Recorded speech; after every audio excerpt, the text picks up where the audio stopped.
La filière sidérurgique française subit depuis des années les mutations mondiales du secteur. Face aux États-Unis qui pratiquent le dumping ou à la Chine qui produit désormais plus de la moitié de l'acier mondial, la France a pourtant des atouts.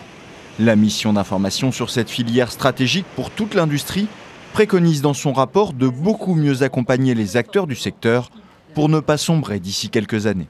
La filière sidérurgique française comme européenne vit une crise importante de surcapacité mondiale, de fermeture d'un certain nombre de marchés et d'une incapacité de l'Europe notamment de réagir suffisamment rapidement pour protéger son industrie sidérurgique. Pour le président et la rapporteure, les réponses doivent être européennes et françaises, avec par exemple l'instauration d'une taxe carbone aux frontières de l'UE pour ne pas pénaliser l'acier français, ou encore en développant une vraie spécificité française de recyclage de ce métal.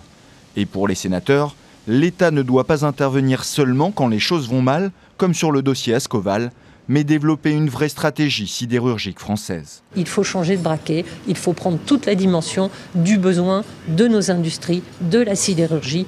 Un ministère de l'Industrie, c'est maintenant, parce que c'est maintenant qu'il faut prendre toute la dimension de cet enjeu. Après, il sera trop tard.